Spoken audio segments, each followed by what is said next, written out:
Galerinha, bom dia para vocês.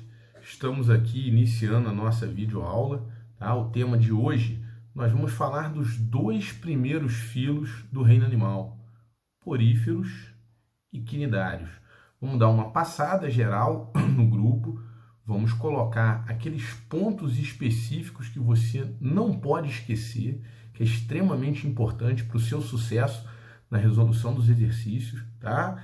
Então vamos passar por esses pontos chaves nessa nossa videoaula. Vamos começar pelos poríferos, né? O primeiro grupo de animais, o primeiro filo na escala zoológica, tá? Falou em porífero, a gente tem que começar logo de cara falando que eles são classificados dentro do sub-reino Parazoa, ou simplesmente são parazoários. O que significa isso? Parazoário significa que o animal não possui tecidos verdadeiros, tá? Suas células formam grandes amontoados de células, mas não chegam a ter aquela organização específica para formar um tecido. Se não formam tecidos, não formam órgãos. Se não formam órgãos, não formam sistemas. Ou seja, o porífero não tem praticamente nada, tá? O que nós vamos estudar dentro de poríferos? Vamos estudar principalmente suas células, seu modo de vida, tá? Sua reprodução. São os pontos chaves do grupo dos poríferos. Então, falou em porífero, nós estamos falando de animais exclusivamente aquáticos. A grande maioria das espécies marinhas. Chamar a atenção, são animais sésseis, são animais fixos. Eles se desenvolvem aderidos, tá? No substrato, ou no fundo, ou preso a algum navio que naufragou, rochas. Então falou em esponjas, mais fixos. O corpo tem um formato de tubo ou barril, e o corpo é bem simples. Ele tem inúmeros poros na parede corporal que comunicam o meio externo com uma cavidade interna chamada átrio ou espongiocele. Uma grande abertura, tá? Na parte superior, chamada de ósculo. Como que funciona uma esponja? Ela é uma verdadeira bomba que movimenta a água por ela. A água entra pelos poros, passa pelo átrio e sai pelo ósculo. Durante essa passagem da água, o porífero obtém o seu alimento. Então falamos que as esponjas são animais que se alimentam por filtração. Eles retiram as partículas alimentares, tá, da água, enquanto a água passa por dentro do seu corpo. Tá? Então guarda isso. Animais aquáticos, grande maioria marinhos, sésseis, fixos e que se alimentam por filtração. A estrutura de uma esponja é bem simples, tá? Temos que guardar as principais células. Revestindo a esponja pelo lado externo, lado de fora, temos os pinacócitos. Revestindo os poros das esponjas, os porócitos. E revestindo a esponja pelo lado de dentro, a cavidade, né, atrial, os coanócitos. Então aqui a gente vai dar uma pausa. Falou em coanócito, é a principal célula da esponja. Ela possui uma dobra da membrana, um colarinho e um grande flagelo, né? Imagine todos os coanócitos que revestem o átrio batendo seus flagelos. É esse movimento do flagelo que cria o fluxo de água que passa por dentro da esponja. As partículas alimentares se prendem nessa dobra da membrana, no colarinho, tá? As partículas são fagocitadas pela célula e são digeridas lá dentro, pelos lisossomos dos coanócitos. Então, o coanócito ele tem a função de revestir a esponja internamente, ele cria o fluxo de água que passa pela esponja, ele captura o alimento, ele digere o alimento. A esponja tem digestão exclusivamente intracelular. E não poderia ser diferente, pois ela não tem órgão, não tem sistema. Tá? Então guarda, digestão das esponjas intracelular. Como ela não tem órgão, como ela não tem sistema, guarda um grande macete aí. Não se esqueça. Como é que ocorre a excreção? Como é que ocorre a respiração? Como é que ocorre a circulação? Sempre por difusão. Tá? Difusão é a palavra-chave na hora de falar do funcionamento de uma esponja. Entre a camada externa, que são os pinacócitos, e a camada interna, os coanócitos, tá? Nós temos o mesênquima, que é um espaço. preenchido por uma gelatina formada por água e proteínas, que é a mesogleia. Nessa mesogleia estão células que lembram amebas, que realizam movimentos ameboides. Essas células são células que atuam em diversas funções nas esponjas. Elas regeneram células destruídas, elas formam gametas, elas transportam substâncias, elas produzem as estruturas de sustentação de uma esponja. Essas células são os amebócitos, tá? E esses amebócitos são extremamente importantes também para o funcionamento de uma esponja. As estruturas de sustentação temos espículas calcárias e ou silicosas e uma rede de proteína chamada de rede de espongina, que ajuda a sustentar o corpo de uma esponja. Esses animais com essa forma de tubo ou barril, eles podem ser assimétricos, ou seja, você não consegue dividir o corpo das esponjas em partes simétricas, ou podem apresentar uma simetria chamada de simetria radial. O que seria essa simetria radial? A partir de um eixo central, você consegue passar inúmeros planos de simetria numa esponja, como se fossem os aros de uma roda de bicicleta, tá? Daí a simetria radial. Beleza? Agora guarda, há 3 tipos de esponjas, tá? Elas estão ilustradas, tem um desenho no material teórico que eu estou mandando para vocês. Ascon, que é a mais simples, parede corporal fina, repleta de poros, e coanócitos revestido átrio. Sicon, que é a intermediária, parede corporal mais espessa, o átrio mais reduzido, e ao invés de poros, nós temos canais na parede corporal, coanócito revestindo esses canais. E temos o leucon, que é a esponja mais complexa, a parede corporal muito espessa, o átrio reduzido a praticamente um ou vários canais centrais. E além dos canais laterais na parede corporal, temos câmaras onde estão os coanócitos dessa esponja, tá? Como o batimento do flagelo dos coanócitos estarão dentro dessas câmaras, elas são chamadas de câmaras flageladas ou vibráteis. Então, guarda, ascon a mais simples, sicon a intermediária e leucon a mais complexa, a esponja mais complexa que nós temos. Falando na reprodução das esponjas, a reprodução pode ser assexuada ou ser sexuada. Lembrando, a reprodução assexuada não tem envolvimento de gametas, não tem mistura de material genético, não gera variabilidade genética. Guarda isso aí. Na reprodução assexuada, nós temos brotamento, as células se multiplicam por mitose, formam um broto lateral na esponja, que pode se soltar e se fixar, formando uma nova esponja independente, ou pode permanecer unido na esponja inicial, formando colônias de esponjas. Temos a regeneração. Se uma esponja for fragmentada, seus pedaços podem se regenerar e formar novas esponjas. E temos a gemulação, que é uma reprodução curiosa, que ela vai ocorrer basicamente nas esponjas de água doce. Tá? A gemulação consiste na formação de gêmulas. As gêmulas, elas são uma forma de resistência da esponja. Essa forma de resistência da esponja vai permitir que a esponja sobreviva em condições adversas. Por isso ela ocorre tipicamente nas esponjas de água doce. Tá? Então você imagina uma esponja vivendo na água doce, aquele lago seca, por exemplo. As gêmulas sobrevivem. Tá? As gêmulas são estruturas de resistência cheia de amebócitos especiais lá dentro, chamado de arqueócitos. Esses arqueócitos, tá? Eles, quando as condições melhoram, eles abandonam a gêmula e formam novas esponjas. Na reprodução sexuada da esponja, temos esponjas dioicas, ou seja, sexo separado, temos esponjas monóicas, hermafroditas, tá? Mesmo aquelas hermafroditas, elas realizam fecundação cruzada. A esponja libera o espermatozoide pelo seu ósculo, esse espermatozoide entra pelo poro de uma nova esponja e fecunda os óvulos dessa nova esponja.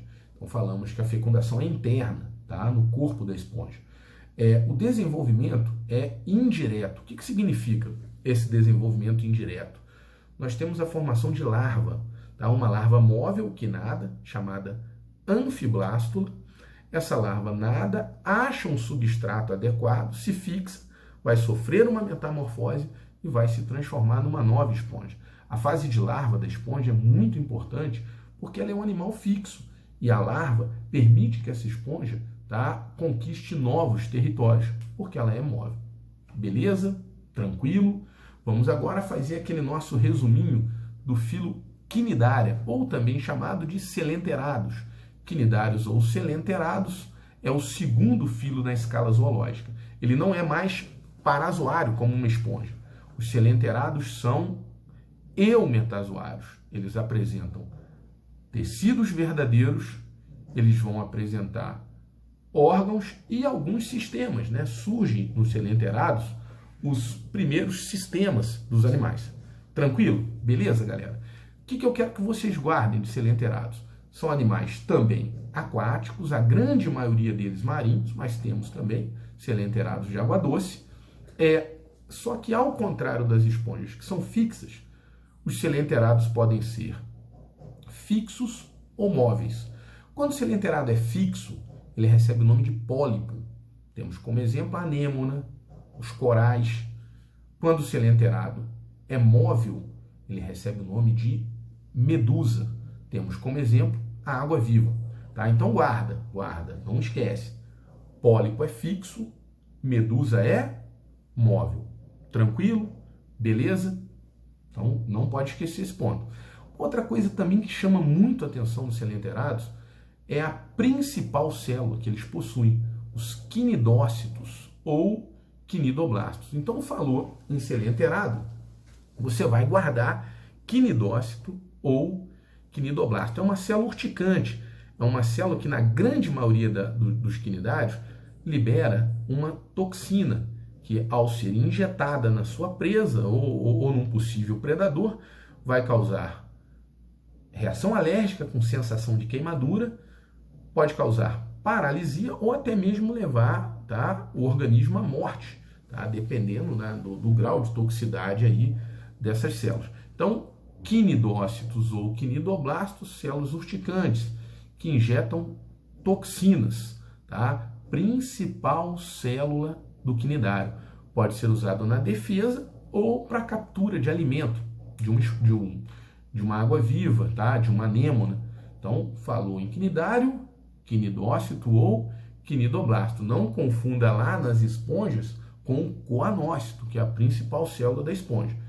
Então, voltando aí nos cnidários, eles podem ser divididos em 3 classes, onde essa forma pólipo ou medusa é o principal diferencial para essa separação.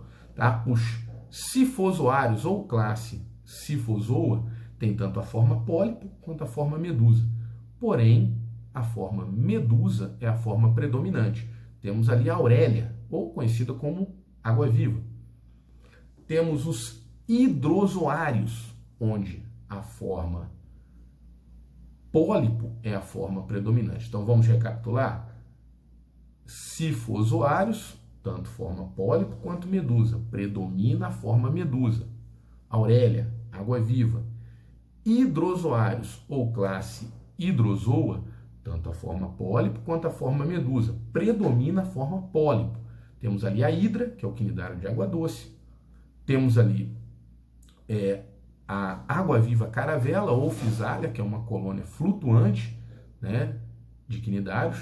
E temos a obélia, que é uma colônia de pólipos. Então guardou. Falou em hidrozoários, pólipo e medusa, predomina pólipo. E por último, os antozoários. Falou em antozoários, eles possuem apenas a forma pólipo, eles não apresentam forma medusa. Então nós temos ali as anêmonas e temos os corais, chamando bastante atenção para esse grupo, né? Os corais são cnidários que têm um esqueleto calcário. E à medida que eles vão morrendo e formando novos corais, novos cnidários, eles vão crescendo sobre o esqueleto dos corais que morreram.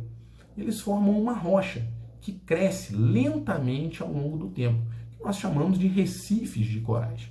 Tá? Uma curiosidade muito importante, muito cobrada em prova, tá? É que o coral ele tem uma associação mutualística com uma alga chamada de zooclorella. É a alga que dá a cor, aquela cor bonita do coral. A alga faz fotossíntese e fornece alimento para o coral. E o coral fornece um ambiente onde essa alga sobrevive. Tá? Então, lembra, coral, associação mutualística com a alga chamada de zooclorella. Tranquilo? Beleza?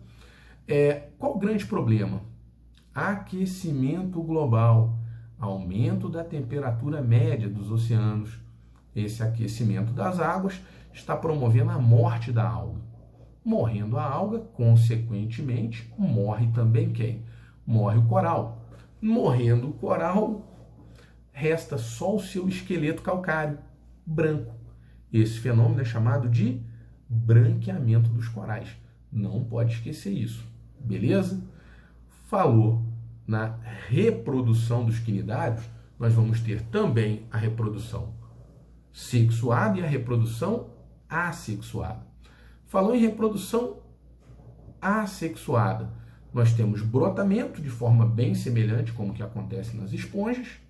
Temos uma reprodução nova chamada estrobilação ou estrobilização, tá? Acontece nos pólipos, onde esse pólipo vai sendo dividido em estróbilos ou anéis. E à medida que esses anéis vão se desenvolvendo, eles se destacam do pólipo e formam medusas. Então, a estrobilação, você tem a formação de medusa a partir dos anéis dos pólipos. Tranquilo? Beleza? Então, não esquece isso não. E na reprodução sexuada, ela é bem variada, tá? A infinita maioria dos quinidários são dioicos, tá? Dioicos, macho e fêmea.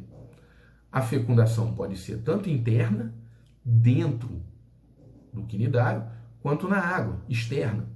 E também o desenvolvimento pode ser tanto direto quanto indireto, com uma grande predominância do desenvolvimento indireto, com a presença de uma larva ciliada chamada de larva plânula. Essa larva nada, se fixa, sofre uma metamorfose e se transforma num novo pólipo. Uma curiosidade que você não pode esquecer é que o quinidário apresenta uma reprodução muito comum nas plantas, chamada de metagênese ou alternância de gerações, onde no quinidário uma forma pólipo se reproduz assexuadamente, dando origem a uma forma medusa. Essa forma medusa se reproduz sexuadamente, dando origem a uma forma pólipo. Então, pólipo forma medusa por reprodução assexuada, medusa forma pólipo por reprodução sexuada. Uma diferença da metagênese das plantas é que a metagênese dos quinidários, tanto pólipo quanto medusa, são diploides, 2N, tem dois conjuntos cromossômicos. Tá? Nas plantas não, você tem uma geração haploide e uma geração diploide. Galerinha, terminamos aí a nossa videoaula, o nosso grande resumo, né? O que eu quero que vocês façam agora? Pega, tá, toda essa informação verbal que eu acabei de jogar para vocês e trabalha em cima do material que eu montei para vocês. Por exemplo, a metagênese está bem lá, direitinho, mostrando para você pólipo formando medusa, medusa formando pólipo. Então dá uma olhada com carinho. Não se esqueça das principais células e vamos aproveitar para fazer aquela lista de exercícios que eu mandei para vocês e estarei à disposição de vocês para tirar dúvidas, tá? Pode ser tanto pelo WhatsApp, tá? Que enviei meu número para vocês, quanto pelo escolar. Então, estou à disposição para tirar dúvidas. Vamos trabalhar, vamos vencer aí, né, esse enclausuramento que estamos passando. Não vamos deixar a peteca cair e manter aquela boa preparação para a prova de vocês. Um grande abraço do professor Filipão. Estou morrendo de saudade, estou doido para sacanear o Vasco em sala de aula, né? Abração para todos.